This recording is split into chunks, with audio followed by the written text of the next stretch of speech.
This conference will now be recorded. Hey, good afternoon. I'm Dan Wara. I'm the Executive Director at the Port of Anacortes. And thanks for joining us here today for our media advisory for our Quiet Cove environmental cleanup. We have several people on the line today. I'd like to introduce them.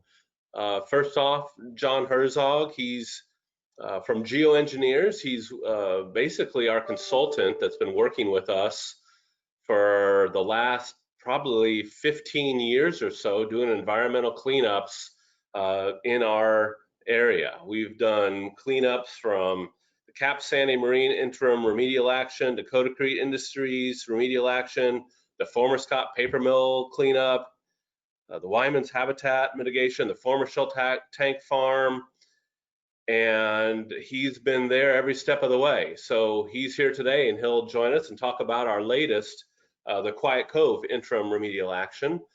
We also have Ariane Fernandez on the line with us. She's from the Department of Ecology. She's the Fidalgo Bay and Padilla Baywide project manager. So she's been with this team since 2014, and she's been with this Quiet Cove cleanup every step of the way. And she's the project manager for our 3 remaining active cleanups. So we're really excited to have Ariane on the line, and she's done a great work for us for the last 6 years plus, and she's kind of continuing on. And other people that I mentioned a few of our other cleanups, but I also want to mention some of the people that have helped get us here that work at the Department of Ecology. They've been great partners. Hunseek Park, Sandra Caldwell. She was actually the original Bay-wide project manager, as well as Chris Maurer doing some work with us here. And Barry Rogowski, I think, the lead. So all those members of the team have really done a great job helping the Port of Anacortes be great environmental stewards. Also on the line, we have Brad Tesh. He's our project manager for the Quiet Cove site. So it's pretty exciting for him to be here and taking this to completion. And we also have a couple commissioners on the line. Commissioner Joe Verdoes, a past president and in his second term at the port. And we also have Commissioner John Petrich. He's actually our vice president right now on his first term. So we'll be interested in hearing from them as well. So with that, we want to kind of roll out Quiet Cove and why we're here. So John Herzog, if you could unmute yourself and maybe walk us through the project and give us all the technical details and why this is such a great thing. All right, thanks, Dan. I thought I'd start off with a little history. The site was occupied in 1909 up to about 1977 by Standard Oil Company, which is later acquisition of Chevron. And they used that property mostly as a bulk fuel storing facility so they could distribute the petroleum products throughout town. Sometime in the late 1970s, the Stowe family bought the property and converted it after the oil tanks and everything were taken down to a storage facility where I think it got its name of Quiet Cove. And around 2013, the port commissioners elected to purchase the property as a strategic purchase to support the terminals in the area. So that's how we got to the site. As part of that purchase, the port was started working with Department of Ecology under a program called the Integrated Planning Grant, which allowed the port to look at development and future use options and get financial support from ecology to also do a preliminary site investigation, which showed that the site had some contamination in the subsurface soils and groundwater, and also in the beach area adjacent to the facility. So that work led to the port and ecology creating a legal agreement called an agreed order, which basically outlines the work that the port would do to investigate and start to define the cleanup alternatives for the site. Along the way, the port elected to implement what's called an interim cleanup action, and what that is it's a vehicle that ecology has to expedite parts of cleanups that would facilitate situations like where the port would want to develop a part of the site. We would work ahead of the final cleanup action to clear a part of the site so that it could be moved forward for development. And so the port elected to do that as part of their work, and that's what leads us to the construction today. So the construction today is an interim cleanup action, and at a later point there'll be a final cleanup action determined by ecology. And at that point, we'll know more about what the future final action would entail. So the work that we're doing today, and talking about is really just to clean up the contaminated soils that are located on the port property, more or less behind the fence line. And if you've been around the site, you can see we already have a contractor on site. He set up a perimeter fence and erosion controls and different environmental controls that they use to contain the project. And the work entails demolishing the existing buildings, and then also the hard surfaces that surround the buildings, and including some of the foundations for the different tanks and things like that. And they're going to go in with an excavator and pull out about 9,500 cubic yards of soil. That soil is contaminated mostly with petroleum, and in some cases there's metals in the ground, but it'll all come out together. That material is going to get put on trucks and shipped to a landfill. We're probably going to, because of the size of the site and the need to manage the soil piles and the volume of material, we're probably going to end up doing this in 3 or 4 little subsections, starting from the east and moving to the west towards the water. That also helps us manage the amount of water that is in the hole, because we have to pump the water out, clean it up, and then we're allowed to discharge it into the city's sanitary sewer system. Once we get the hole dug down to final grade, we're going to do some backfill it with an engineered aggregate material that's been certified clean.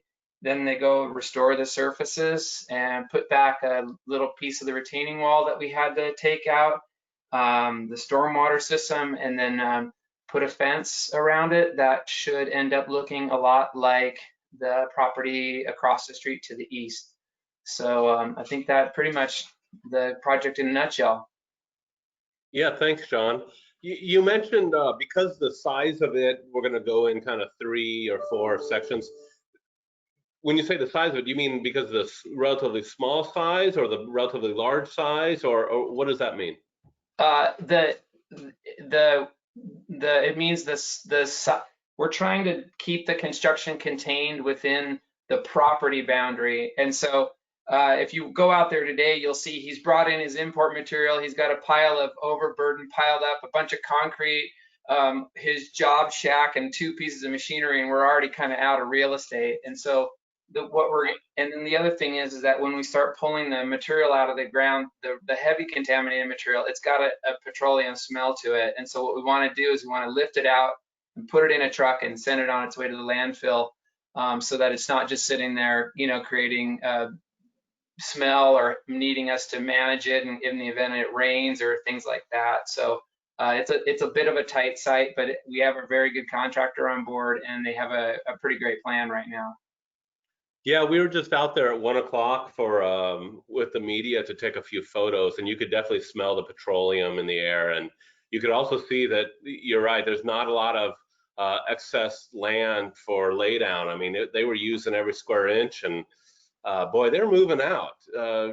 IO Consulting. Let me get this right. Actually, IO Environmental and Infrastructure. Right. Great job. Have you worked with them before? Our company has, and we got great references from several other clients. So they're a pretty established firm, and so far it's been great working with them. And like I said, I really like their plan. This thing gets complicated because the groundwater's, basically moving to the north, and then as the tide comes up, the tide waters go into the soil, and so there's a lot of moving pieces on this thing. So their plan has been to get as ready as possible. And once they start digging, we're going to have about a 3.5 week duration, knock on wood, that Yeah. they get through the work effectively, and then we'll once the backfilling is started, things can relax a little bit as they build sidewalks and stormwater systems and things like that. Yeah, they've only been on the job for a few weeks. I think they started in that first week of August. But boy, they are really moving out, and I think they're already a week ahead of schedule. So once again, yeah, knock on wood that it continues. Uh, One of the other things we talked about when we were there, it seems that when we're excavating at the north end, we'll probably go down to about 14 feet is where we think the contaminant stops. And then as you move further south, maybe only as deep as 9 feet. And we're basically kind of going from east to west. So people that are actually come out to the site to take a look at it, you can kind of see us working east to west and working down to 14 feet and then refilling it as we move to the west, if that's the case. Yeah, we usually try to we try to excavate from the dirty to the clean area. And so the tanks were more or less along the eastern boundary of the site. And so that plume is moved to the northwest from the east fence. So we're trying to go down on the east side and remove the source material. Then we're not fighting against the contamination that moves with the groundwater at that point. Yeah. Yeah. Well, that essentially was concreted over. We've removed a lot of that concrete in order to get to the contaminated material.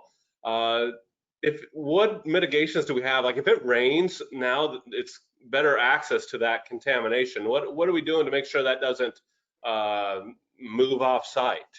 Yeah, so you'll probably noticed in the sort of on the southern boundary, there's a bunch of look like semi-truck trailers, and those are actually water tanks that are a weir system that we run the water through to settle out the solid particles, which usually the contaminants like to glean onto.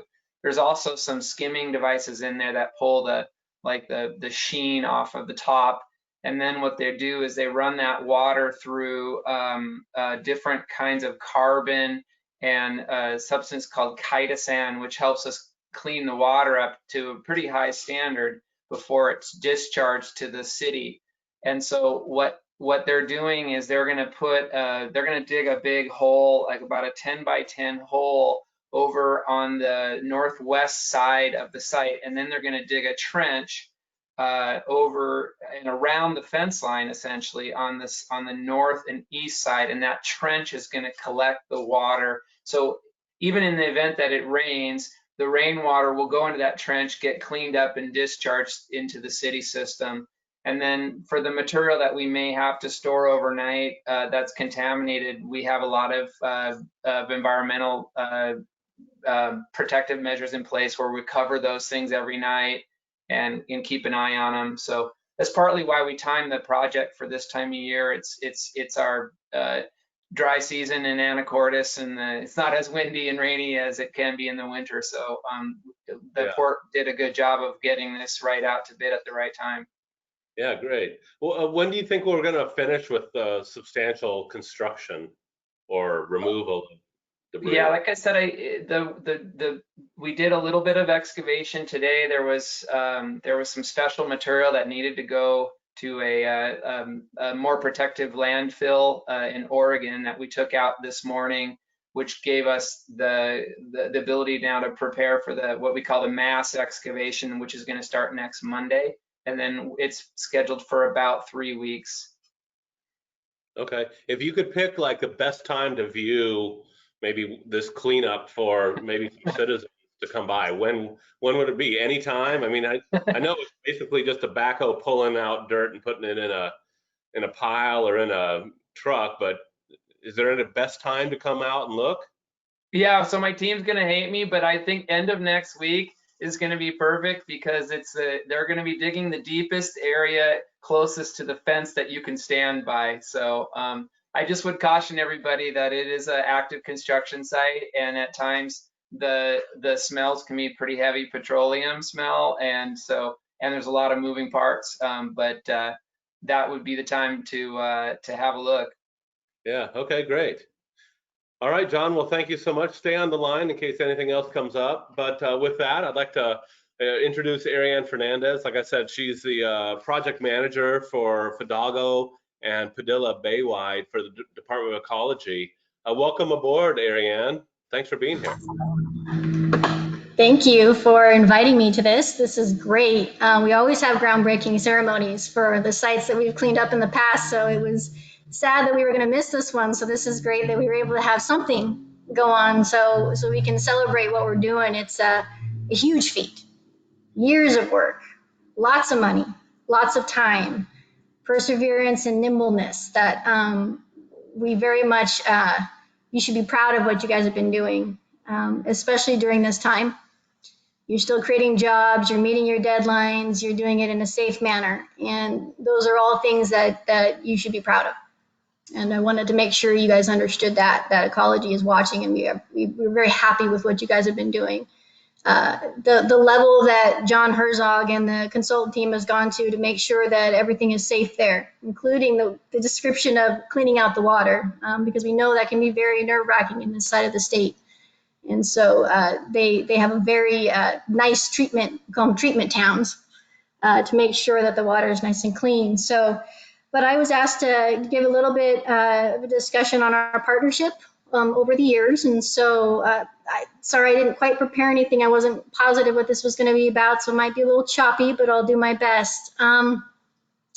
So we started out in 2007, tried to focus on an area near bays and waterways that we thought needed a lot of cleanup, a lot of focus, but community was really important. And so was making sure that we dealt with the system as a whole, truly understand the ecology of the system. Oftentimes it's piecemeal, and so we don't get as good of a result.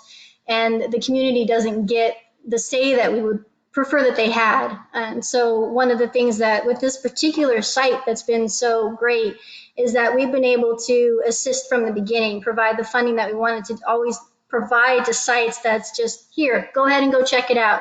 Do something for redevelopment, do something for your community.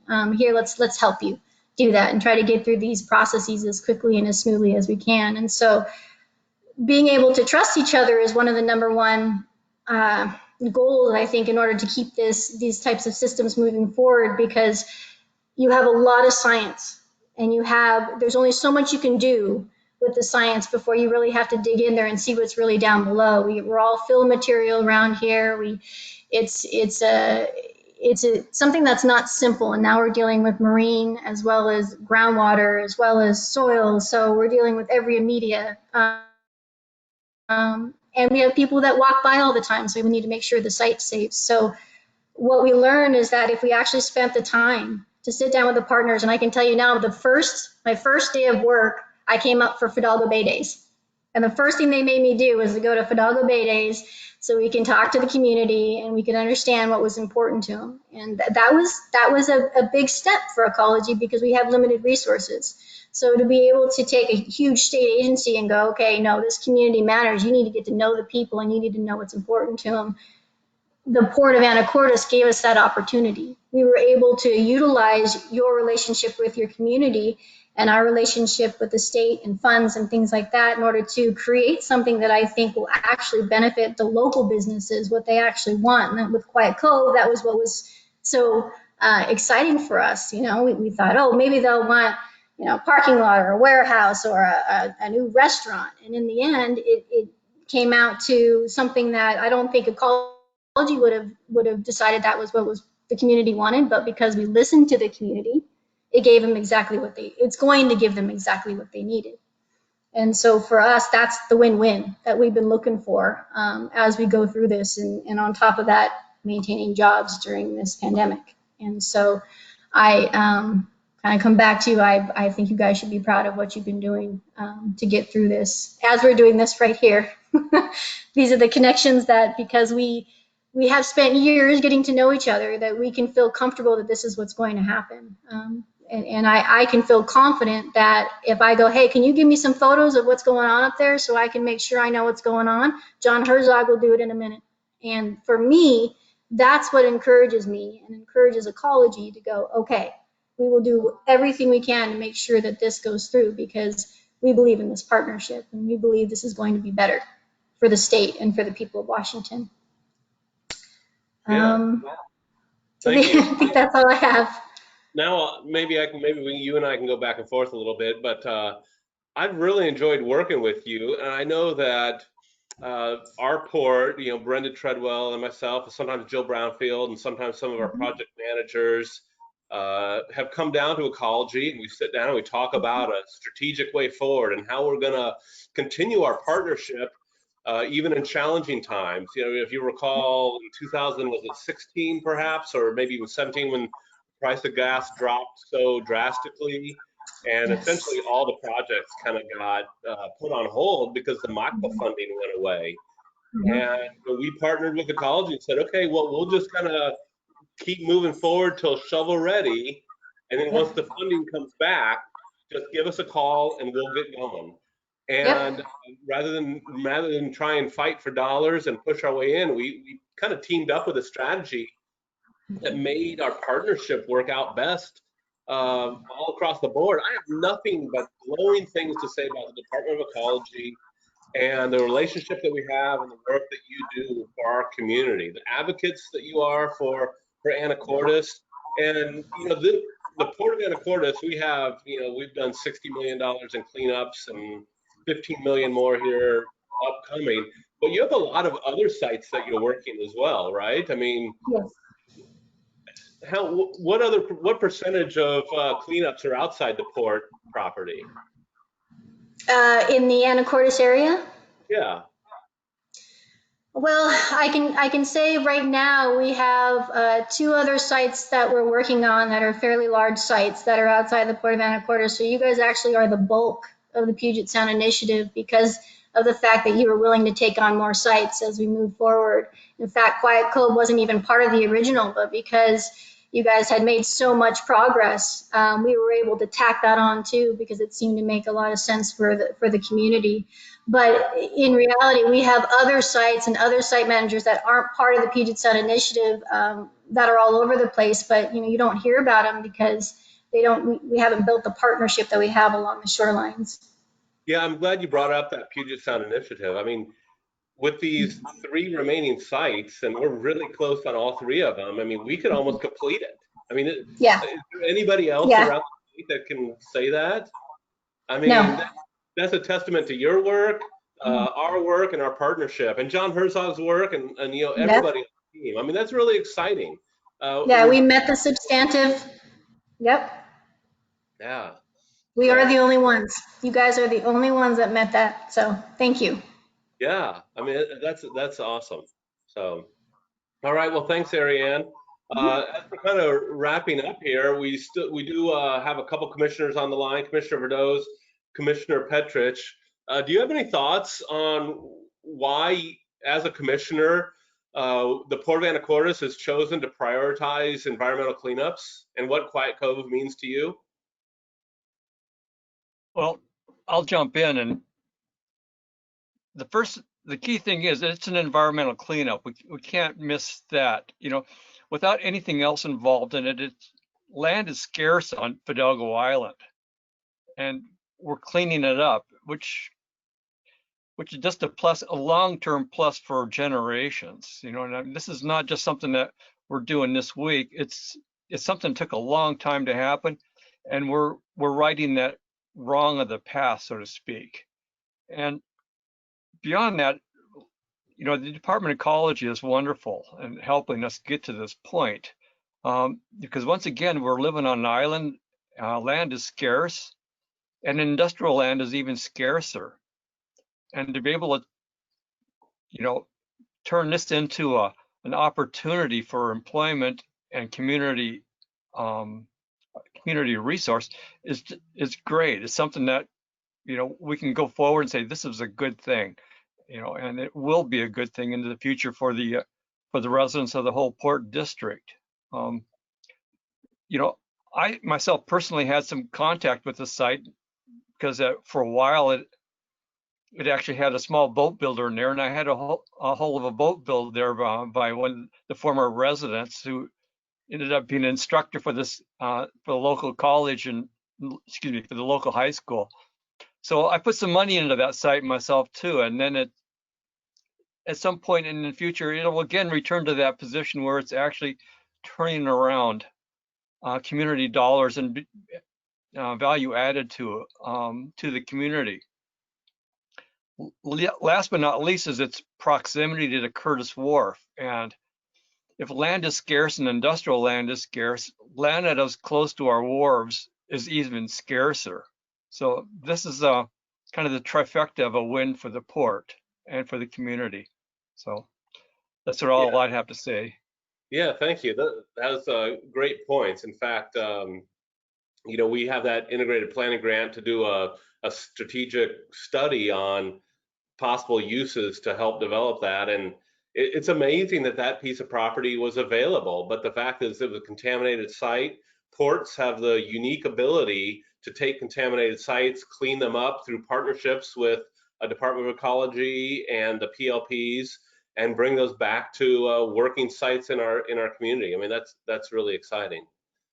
Commissioner Petrich, you work for an environmental spill response NRC. We'll just cut to the chase, a little plug there in your day job. But what motivated you to run for commission, and how do you see this Quiet Cove cleanup? What does that affect you, or what thoughts do you have about Quiet Cove? Yeah, well, it's almost like you looked at some of my notes, and I know you did not. So you might know me a little bit, and it's always hard to follow Joe's insightfulness on these projects. But just first of all, thanks, to ecology. The relationship could not be better. This partnership, it's talked about all the time in our meetings and staff level. How great it is to have a partner like ecology that helps us, go forward with these missions that we have. When I was first considering running for commissioner, and I was looking at everything that the port was involved in, I got real excited. It wasn't a feeling that I needed to get in there to change things. It was because of all the great things the port's been doing in the community, and then seeing, to date, the $60 million that had gone into environmental cleanups. It got me excited that I wanted to be a part of this organization. And here we are continuing that, and we've really positioned ourselves as leaders and kind of specialists in taking on these projects, and leveraging the partnerships that we've developed. So I love, just personally, I love seeing properties get cleaned up, and these contaminants and pollutants getting out of our environment, not being able to leach further into our local waters. And it reminds me more and more, and hopefully others, that environmental stewardship and economic development don't have to be, and no longer are, mutually exclusive. They can be one and the same. So that it's wonderful that we're doing this, we're cleaning this up, and especially in times like now, economic fallout because of COVID, that we're able to continue pumping money into the economy. So thank you for staff and ecology, and also just our community, showing that these projects are a priority, and that as a port we can really be leaders in that front. Yeah, thank you. I loved what you said, that economic development and environmental stewardship don't need to be competing strategies. That's wonderful. Well said. Thank you both. And I know several other commissioners wanted to be on this call, but are actually in areas that they have no cell phone coverage or no cellular coverage, so weren't able to be here. But I know the entire Port Commission, environmental stewardship is a priority for us, and I love that we're doing this. Hey, Dan, I thought Go ahead. I'd throw in there, to build on Commissioner Petrich, the former Scott Paper Mill, which was a 3-year construction, was built during the Great Recession by the port and had a pretty profound impact on the town. Yeah, definitely. Yeah, that in fact that's a I don't know if it's a keynote cleanup for the Department of Ecology, but I know that 10 years later, you guys are still talking about what a success that the former Scott Paper Mill cleanup site is. A $33 million project that we did here in 3 years. I mean, we've been working on a Quiet Cove site for 5, 6 years, and different challenges, but it's amazing the things that we've gotten done. And speaking of which, I kind of want to end it before we maybe ask if there's any questions. But Brad Tesh, he's the project manager for the site, and he's going to run it to completion. And Brenda, as the departmental director, is with us. Also, Nancy Right-Hand-Carey, who's been filling in and actually setting this up and filling all the holes that perhaps a lot of this global pandemic has caused for us. In fact, Brad, I'm going to ask you, I know this is unplanned, but I'm going to ask you to say a couple things. Like, we've been doing all this through COVID, which has caused everybody to work differently than we ever have before, which would give anybody good reason just to put the project on pause or hold for till next year. But instead of doing that, we've continued on. I mean, how have you done that, Brad? I mean, what challenges have you seen, and how have you overcome that? I think that operationally, we kind of live by the mantra that if you stay ready, you don't have to get ready. And I think that, we saw this stuff kind of coming in late February, March, and we just kept saying, when I was working with John's team, it was, hey, we're just going to be ready to go when everyone's ready to go. And then I think, with the port's leadership deciding that this was important to push forward, that we were able to hit the ground running and to go. And so I'm really proud of the work that we've been able to do. I'm proud that we're working right now. It hasn't been without its challenges, but I think that we've all come together and really worked, very hard, but also very well to come together, be efficient, to get this thing off the ground and going. And so I'm really excited for the end of October to wrap this thing up, and just really proud to be a part of this whole project. Yeah, great. Thanks, Brad. Well, are there any other questions or any other thoughts that we'd like to convey before we end this meeting? All right, well, John Herzog from Geoengineers, thanks for joining us today. We really appreciate all the partnerships we've had in the last 10 years, 15 years, doing all of our cleanups. Thank you so much. Thank you, Ariane Fernandez from the Department of Ecology, for joining us, and the Port Commissioners, Port staff. Thank you all very much, and we'll see you on a cleanup site in a few weeks, few months. Thanks, everybody.